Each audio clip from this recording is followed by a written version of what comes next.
Hey everyone, before we dive in, don't forget to subscribe to my channel for more stories like this.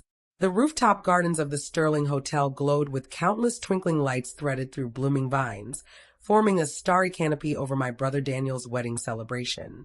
300 guests mingled amid marble fountains and rose beds, their elegant dresses and sharp suits catching the golden hues of the sunset. I lingered near the service door, watching the photographer arrange my family for their formal pictures, sidestepping me as if I were just another piece of the scenery. "Could you shift a bit to the left?" the photographer asked with a hint of irritation. "You're in the frame." I stepped behind a potted hydrangea, perfectly positioned to see my mother adjusting Daniel's boutonniere while his new bride, Christine Park, posed with effortless grace. The Parks were diplomatic elite. Christine's father served as ambassador to the court of St. James, her mother a celebrated human rights attorney. For months, my family had been insufferable about their prestigious connection. "Where's your other daughter?" Mrs. Park asked, scanning the crowd. "Shouldn't she be in these photos?" My mother's laugh was sharp and forced. "Oh, Maya likes to keep a low profile. She's never been one for the spotlight, not driven like Daniel." I saw my father nod, his hand resting proudly on Daniel's shoulder. My younger brother, the star of the family, a Georgetown grad now thriving at the State Department. Meanwhile, I, the eldest, was the daughter who'd squandered her education on humanitarian work instead of chasing a high-profile career. "Such a pity," Mrs. Park said softly. "Families should stand together." Maya doesn't seem to grasp the value of appearances. My mother went on, oblivious to my proximity.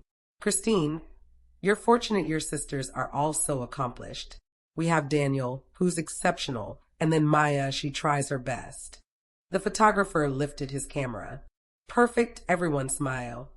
I turned away, drifting to the rooftop's edge where the city stretched out below. My phone vibrated, another message from my assistant, Grace, the third in an hour. It read, Palace confirmed. Official invite. They expect you Tuesday for the ceremony. Press will be there. Please advise on statement. Tuesday was 3 days away, the event at Buckingham Palace, and my family was completely unaware. "There you are," said Patricia, Christine's younger sister, finding me by the railing. "Why aren't you in the pictures?" "My family's very particular about their image," I replied cautiously. "My mother wants the photos to project the right look." "What do you do, anyway?" "I work in global humanitarian coordination, disaster relief, refugee support, crisis response." That sounds incredibly vital. It doesn't come with a corner office or a government title, so to my family it's invisible, I said, trying to mask the bitterness. "I'm used to it." As the sun dipped, the reception moved indoors to the Sterling's grand ballroom, transformed into a floral wonderland. I found my seat at table 12, tucked behind a decorative column that half hid the head table. Dinner unfolded with lavish courses. Ambassador Park spoke of family unions and legacies wait. My father praised Daniel's accomplishments and bright future. No one mentioned me, though I caught guests whispering, their glances tinged with pity. "Is it true you work with refugees?" asked an older man at my table, his British accent crisp. Sir Geoffrey Hartwell, formerly of the Foreign Office. We spoke quietly through the main course as others chatted loudly. He asked sharp questions about logistics, funding hurdles, and global agency coordination. "Your work sounds much like the Emergency Relief Coordination Committee's efforts," he mused. "Are you familiar with them?" "Very," I said with a faint smile. "I chair the YARCC." His fork froze. "You chair the UN's Emergency Relief Coordination Committee?" "For 2 years now. Before that, I was Deputy Director of Operations for UNHCR's Emergency Response Division." He tapped his phone quickly, his expression shifting. "Maya Sharma, 34, chairs the UN's ERCC, Nansen Refugee Award recipient, advisor to the European Commission." He looked up, stunned. "And your family doesn't know?" "They've never asked. When I tried to explain, my mother calls it boasting. My father once said nonprofits meant I'd abandoned a real career." I nodded toward the head table. They wanted law school or the Foreign Service. When I chose humanitarian work, I became the family failure. Sir Geoffrey looked horrified. "You coordinate global emergency responses. You've saved countless lives. But I don't have a title they can flaunt at cocktail parties. I sip my wine. I stopped trying to prove myself years ago. The lights dimmed for speeches. Christine's father spoke eloquently of diplomacy. My mother raved about joining the Park family. Relatives shared tales of Christine's successes. No one invited me to speak or acknowledged me beyond a passing note that Daniel's sister preferred a quiet role behind the scenes. My phone buzzed again. Great. Palace needs this information. They're announcing recipients tomorrow. Your name's public. I stepped into the hall to call her. Grace, I'm at Daniel's wedding. Can this wait? Not really. The palace is announcing the Queen's young lady.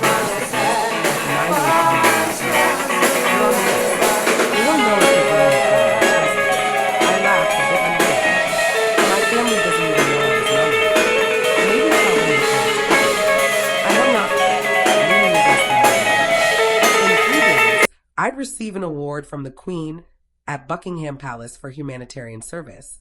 In 3 hours, my family would likely forget I'd been at this wedding. The ballroom doors swung open and Patricia appeared. They're cutting the cake. You okay? Before I could respond, a commotion erupted inside, raised voices, chairs shifting. We hurried back to find the ballroom in disarray. At the entrance stood a man in palace livery, holding an ornate envelope beside a woman I recognized instantly.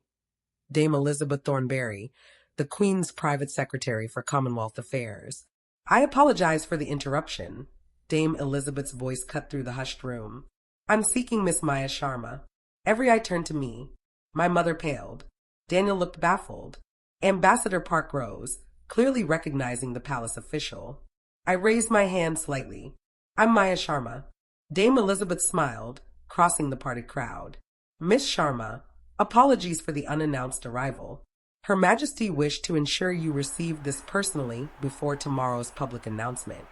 She handed me an envelope sealed with the royal crest. My hands trembled as I opened it. On behalf of Her Majesty Queen Elizabeth II, Dame Elizabeth declared to the room, I'm delighted to announce that Miss Maya Sharma is a recipient of the Queen's Young Leaders Award for her remarkable humanitarian service. She will be honored at Buckingham Palace on Tuesday for her leadership in international refugee crisis coordination and her role as chair of the UN's Emergency Relief Coordination Committee. Silence gripped the room. Then camera flashes erupted as guests pulled out phones. My mother swayed in her seat. Ambassador Park clapped, surprised, his family quickly joining. Miss Sharma's work, Dame Elizabeth continued, clearly savoring the moment, has touched the lives of over 2 million displaced people across 4 continents. She's led emergency responses in some of the world's toughest environments and advised governments on humanitarian policy. Her Majesty personally asked me to express her gratitude for Miss Sharma's service to vulnerable Commonwealth communities. Sir Geoffrey stood. I can vouch for Miss Sharma's extraordinary work. Her strategic leadership during the Ukrainian crisis averted a humanitarian catastrophe that she's among her generation's most effective humanitarian leaders. Daniel was ghostly pale. Christine stared as if I'd transformed. My mother looked faint. Dame Elizabeth handed me another envelope. The palace has prepared a press release for tomorrow's 9 a.m. announcement. Will you bring family to the ceremony? I glanced at my parents, at Daniel, at the 300 guests who treated me like an afterthought all evening. I'll need to check my schedule and confirm later. Of course, Dame Elizabeth said softly. Her Majesty was adamant about publicly recognizing your work, especially as a young woman from an immigrant family, as such service often goes unnoticed. My mother finally spoke, voice trembling. Why didn't you tell us? You work for the United Nations. You're getting an award from the Queen. Mom, I've worked for the UN for 6 years. I told you about the ERCC role 2 years ago, but you said I was inflating my importance. Ambassador Park approached. Miss Sharma, I had no idea Daniel's sister was the Maya Sharma. Your Syrian refugee integration framework was brilliant. We studied it at the embassy. Thank you, Ambassador. I'm sorry. I didn't realize we had such a distinguished humanitarian here, he said. Your work saves lives. Daniel stood, flushed. Maya, why didn't you tell us? This is amazing. I tried, Daniel, multiple times. You called it volunteer work, and told me to get a real career. Dad said nonprofits were a waste of my education. Mom told the photographer to keep the unsuccessful sister out of photos. So I stopped trying. My father's eyes glistened. Maya, we didn't understand. You thought I was a failure because I don't have a corporate job or a government title. You never asked for details because you'd already labeled me the disappointing daughter. The photographer, who'd earlier shooed me behind the hydrangea, now snapped pictures of me with Dame Elizabeth, making me the focal point. The Palace Press Office will share photos from Tuesday's ceremony, Dame Elizabeth noted. BBC, CNN International, and Commonwealth broadcasters will cover it. My mother looked devastated. Maya, you have to let us come to the ceremony. We're your family. You're my family when it suits you. 3 hours ago, you told everyone I'm fine in the background because I lack ambition. Christine stepped forward. Maya, this is a huge misunderstanding. Your work is incredible. The issue isn't that you didn't know. It's that you never cared to ask. I've done this for over a decade, explained it dozens of times. You dismissed it because it didn't match your idea of success. Patricia pushed through and hugged me tightly. You're amazing, and it's shameful how your family treated you. Sir Geoffrey appeared. Miss Sharma, I'd be honored to attend Tuesday's ceremony if you'd like a friendly face there. Thank you, Sir Geoffrey. I'd appreciate that. Dame Elizabeth checked her watch. I must go. The palace will follow up with details. Her Majesty eagerly awaits meeting you. She left, and chaos followed. Guests swarmed me, phones out, asking about my work and the award. Table 12's pillar couldn't shield me from the attention. My phone lit up. The palace press release had dropped early. Queen to honor UN humanitarian leader Maya Sharma was trending.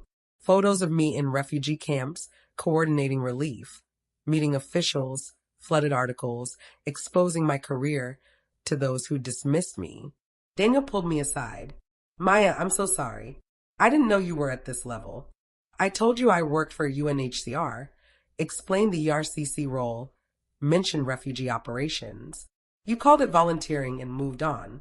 You didn't want to know because it challenged the story where you're the star and I'm the failure. My mother approached, tears smudging her mascara. Maya, please let us be there to support you. You want the photo op to tell friends your daughter met the queen. You don't care about my work or the lives I've helped. You told the photographer to hide the unsuccessful sister. You said I lack ambition. For years, you've made me feel my career was worthless. I took a shaky breath. So, no, you can't come to Buckingham Palace. You don't get to claim pride in work you've belittled. Ambassador Park cleared his throat. Miss Sharma, families can be blind to what's in front of them until something forces clarity. I looked at the ballroom. 300 guests now Googling my name. My brother's wedding upstaged by my achievements. My parents desperate to claim a success they denied for years. I need to go. I have calls with Geneva tomorrow and briefings to prepare for the ceremony. Daniel, Christine, congratulations on your marriage. Patricia walked me to the elevator. You're so brave. I'll be watching the ceremony on BBC. Thank you. That means a lot. The elevator doors closed on the chaos. My phone buzzed with colleague congratulations, journalist requests, and frantic texts from my mother. In 3 days, I'd meet the Queen, recognized for work I poured my heart into. Work that saved lives, without the family who'd spent years devaluing my choices. London's lights blurred past my car. Behind me, Daniel's reception carried on, now overshadowed by the truth. The background sister was more accomplished than anyone had cared to notice. I opened my laptop to review Tuesday's briefing documents. There was work to do, crises to manage, people to help. My family could grapple with reality on their own. Some bridges you don't burn. You just stop tending them while building something stronger elsewhere.